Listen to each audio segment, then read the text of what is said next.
So, is your gut telling you they're not a good match for you, or are you subconsciously sabotaging a new connection because you're scared of what happens if it actually turns into a relationship? Is it your gut that's telling you they're probably going to cheat on you, or are you just projecting past experiences onto future relationships? Sometimes it's hard to know if we're making a true gut decision or we're subconsciously sabotaging ourselves to protect ourselves from being hurt again.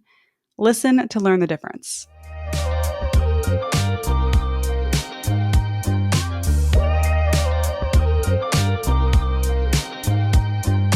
Welcome back to Dating Intentionally. I'm Talia, I'm a dating coach, and I'm sharing no-nonsense advice for navigating modern dating with confidence and ease, whether you've been on dozens of dates or you're just getting started.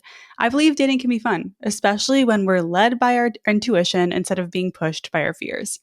I am so excited to get into today's episode, but first I wanted to share some exciting news. Johnny and I just got engaged. He did an amazing job on the ring and the proposal, and I proposed back to him with a ring too. We'll be sharing the full story on the podcast in about 2 weeks, so stay tuned for that. If you're new, the quick version of our story is that we met on Hinge in the summer of 2022 while I was living in Seattle and dating intentionally, but also dating very aggressively. We actually became official right before I started this podcast. Johnny was the 56th person I met in my 10-month dating journey, and I will tell you right now, I had no idea when I saw his Hinge profile or on our first date that he would be asking me to marry him a year and a half later. When I saw his profile, I thought he looked normal and he said he was into books, movies, and music. And for a very interesting person, he had a pretty boring profile. And honestly, I think that's a huge green flag. Anyway, we're aiming to get married later this year, and I will be sharing some wedding planning updates on the podcast as we go for anyone interested in that. If not, cool. I promise that this chapter of my life is not going to become my entire personality, and this is still a dating podcast. Okay, let's get into it.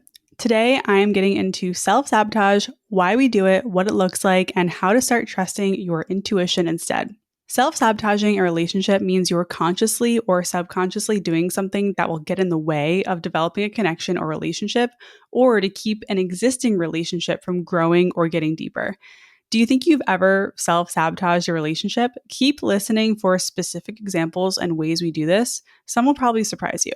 So, why do we self-sabotage? Well, the most common reasons are fear of abandonment, fear of intimacy, or a subconscious assumption that your relationship won't work out due to trauma or past childhood experiences.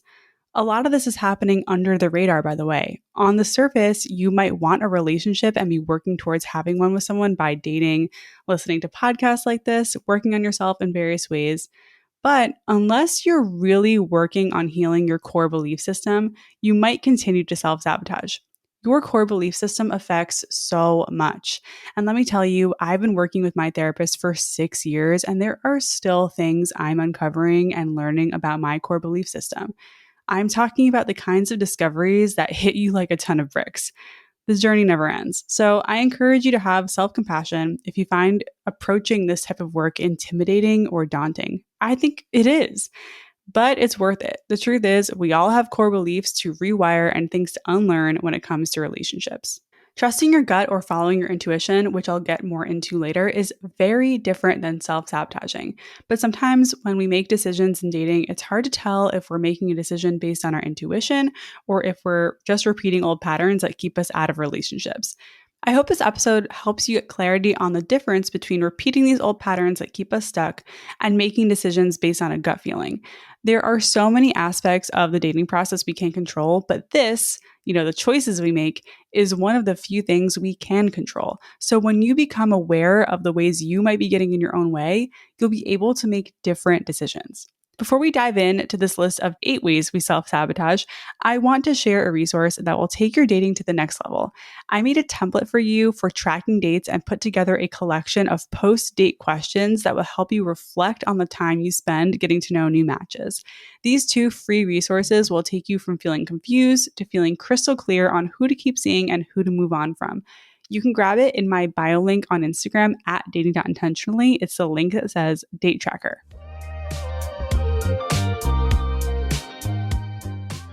Let's talk about the 8 ways we self-sabotage. I wonder if when you listen to this, you'll hear anything you relate to. I think it's important to note that basically all of these forms of self-sabotage are rooted in a lack of self-esteem and or a fear of failure. The main thing about self sabotage is basically acting in ways that don't align with your desires and goals, but sometimes it's very sneaky and totally goes under our radar. The first one is staying stuck in patterns. So, this is what I was talking about earlier. Staying stuck in old patterns is probably the most common way we unconsciously self sabotage because it's really hard to know you're doing it if you're not even aware that you have these patterns. So, what do these patterns look like? Well, it could be anything from chasing people who aren't interested in you or constantly going back to this one ex situationship you can't seem to let go of, or in my case, having sex too early on in the dating process and immediately losing interest every single time. Once you realize what's going on, it's easier to take different actions. But the first step is seeing those negative patterns that bring us to the same outcome over and over again. You might look at your dating life and think, I keep attracting the wrong person. The person who's really into me, but not ready for a relationship. And you see yourself as the victim, but in reality, you are also perpetuating this pattern by letting things play out with people you know are unavailable, probably because they told you at some point, and there's a part of you that hopes they'll come around. If you're listening to this and you feel super called out right now, I'm sorry, but also not sorry, because recognizing that this stuff exists within us is the first step of healing. Two, using coping mechanisms that kept us safe early on but are no longer needed. Growing up, we may have developed coping and survival mechanisms that we needed to feel safe in our family, but are not needed now as adults. Two common examples of coping mechanisms that we could develop in childhood to survive growing up are people pleasing or being hyper independent. When it comes to people pleasing and basically tossing your needs aside to prioritize the needs and emotions of others, it can cause us to allow red flag behavior even though we know we're not being treated well. Or in the case of being hyper independent, it can look like pushing people away when there's any perceived threat of losing that independence. And remember, this is subconscious. We do this without realizing because we're repeating behaviors that kept us safe growing up. It's like a default in a way. So to stop doing this again, it starts with awareness. Number three, being scared of commitment. This one will probably sound familiar to you, whether you've been the one who's scared to commit to someone who is ready, willing, and able to be in a relationship with you, or the other way around. You know you are the commitment phobe if you constantly come up with excuses to date someone consistently. You miraculously get the ick the second things start, to get rolling and into a new relationship, or you get bored and just repeatedly want to find something better. I'm not saying you're self sabotaging if you don't feel attracted to an otherwise solid match or if you're not feeling excited about going on another date. Of course, there are going to be situations where you just don't like them as much as you need to start a relationship with them.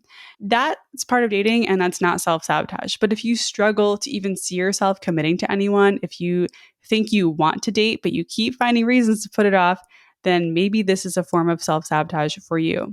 Commitment is scary. I get it. Especially in early dating, after you've either come out of a long relationship or you've been dating around for a while, or maybe it's your first time around. Either way, it's scary. But if we don't ever make that leap, we are self sabotaging potentially life changing relationships. Four, projecting past pain onto current or future partners. This is a super common form of self sabotage, and I think it's easy to do this without really knowing. If you've ever described yourself as someone who has trust issues, which I get it, I had trust issues, this is probably how you're self sabotaging. This looks like feeling sure that the person you're dating is cheating on you since you've been cheated on in the past, even though you have zero evidence and they've done everything in their power to show you they're faithful. Or maybe if you're like me, you're extremely sensitive to a lack of empathy, and any small sign that someone lacks empathy makes you want to run. Basically, if you're entering a relationship expecting or anticipating the same painful experience you've had in the past, it's going to push the other person away and end up sabotaging the relationship because you're not fully able to trust them or be fully emotionally available. This type of self sabotage is basically overprotecting yourself to the point of pushing people away and not allowing anyone to get close to you or refusing to see that they're a different person. Another way this can kind of manifest is you keep attracting the kind of person who's going to cheat on you or repeat the same pain. It's like part of you is like looking out for it so much that you attract it. And, I get it. It's difficult to push aside past trauma or pain and let someone new into your life. We obviously don't want to repeat that situation and experience that pain again. After we've been hurt, it's hard to not expect that every time we get close to someone, the same thing will happen. But we have to let new people be different. Know that projecting past pain onto whoever you're seeing is not trusting your gut.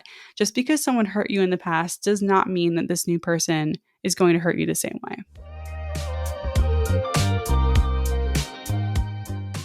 All right, so we've gone over the first four. Those were staying stuck in old patterns, relying on old mechanisms for survival we no longer need, fear of commitment, and projecting past pain onto current or future partners. And again, if you're feeling like, wow, this is so me, I want you to know there's no shame in that. We all have shit to deal with.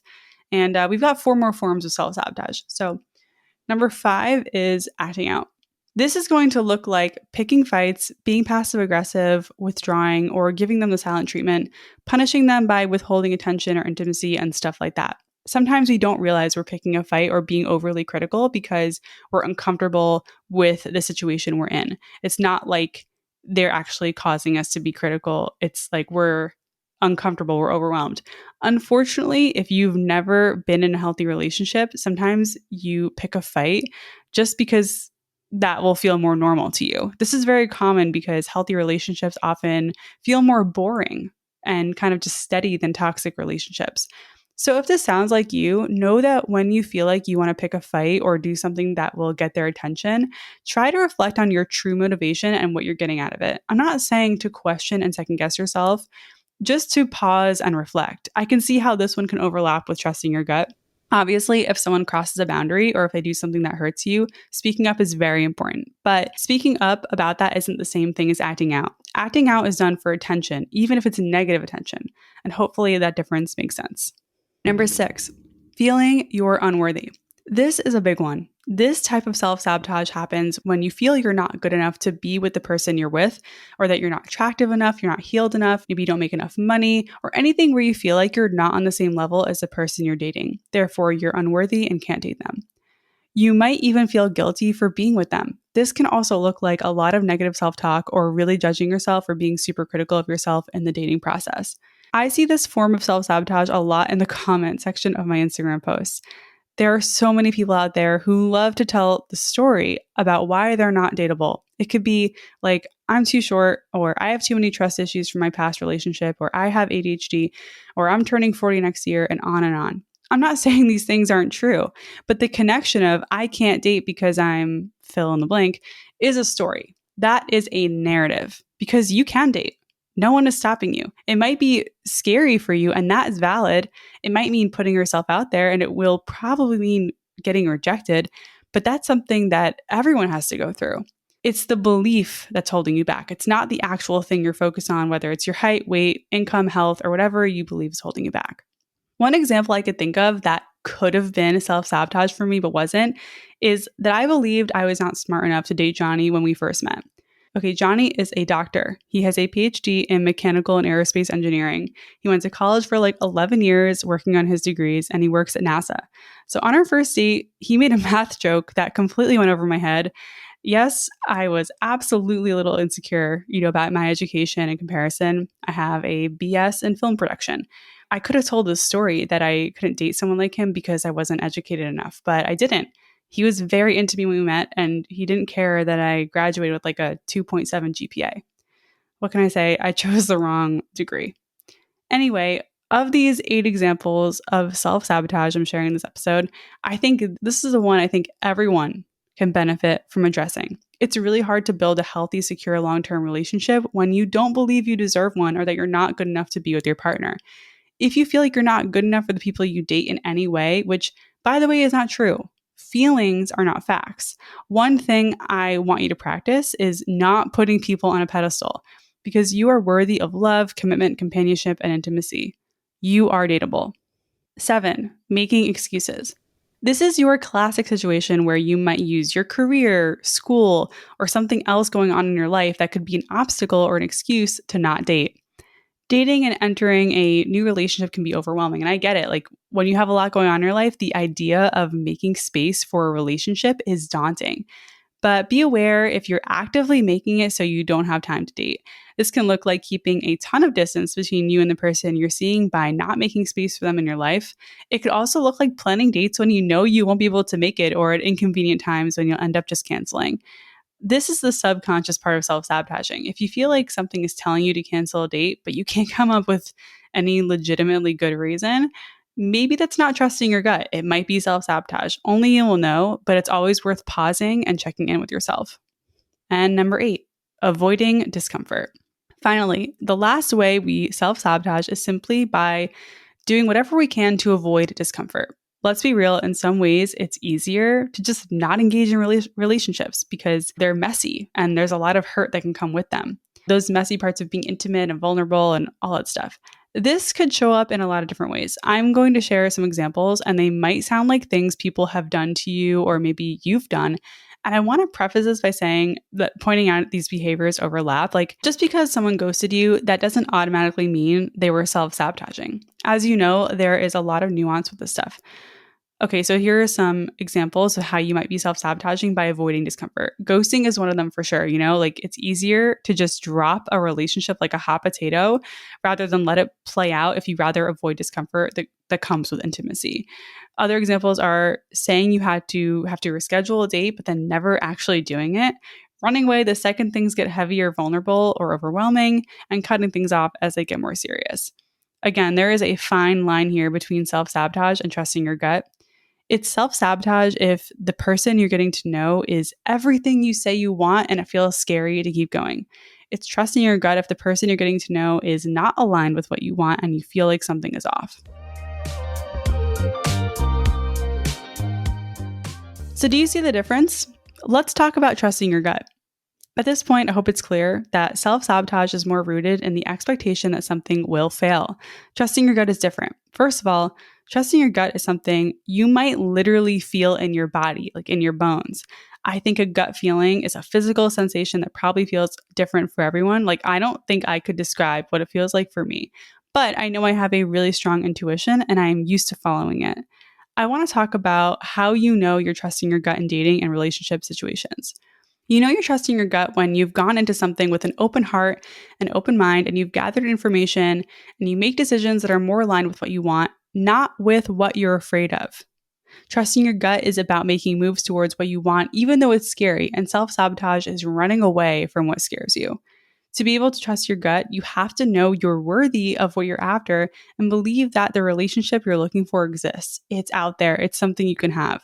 So you're not making decisions out of scarcity or out of fear of a specific outcome. To trust your gut, you have to be in the mindset of, what if this all works out? Then also have the trust and belief in yourself that if it doesn't work out, you will be okay.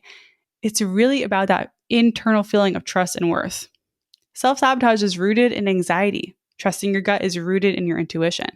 It's also rooted in truth. For example, if you are stuck in that thought pattern that your partner is cheating on you because your last partner did, but there isn't any real evidence and this person has assured you many times that they only have eyes for you, deciding to leave that situation is a form of self-sabotage, not trusting your gut.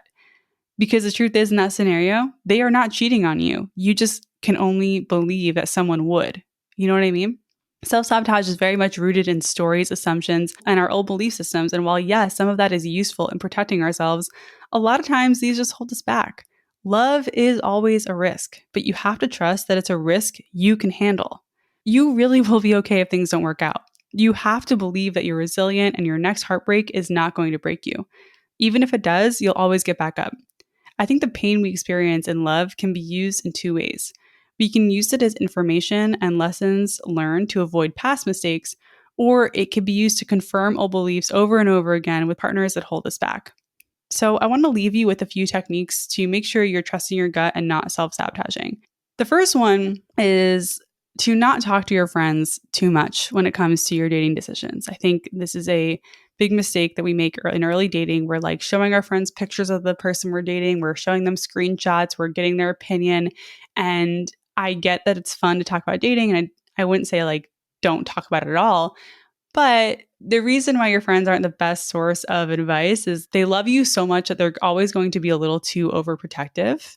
And it's also possible they don't know jack shit about relationships. Like, if none of your friends have really had success, like, why would you want to take advice from them? Like, I say that with love.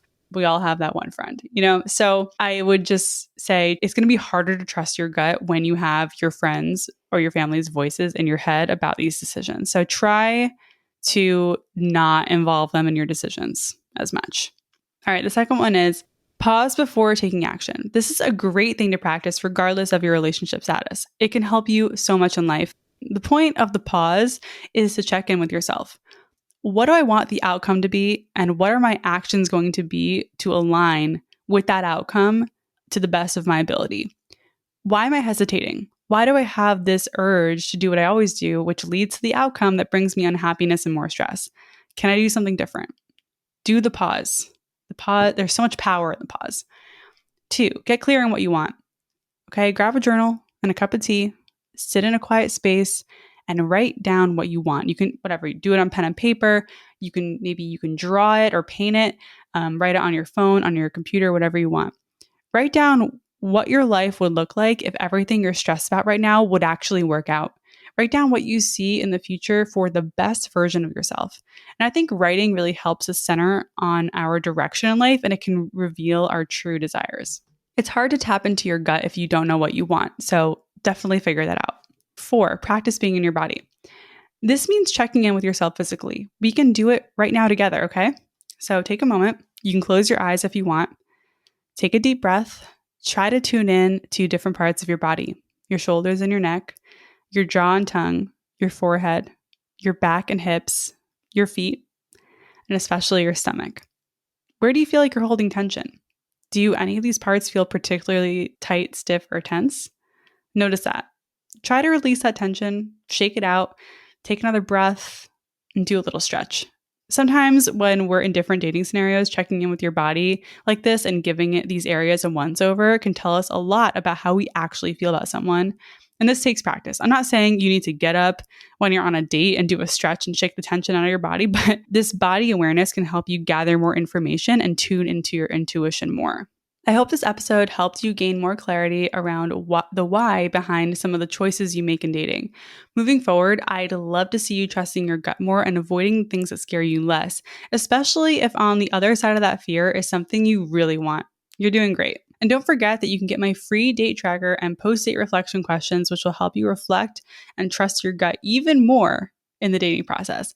Grab it in my bio link on Instagram at dating.intentionally. It will make you a much more intentional and intuitive dater. Trust me.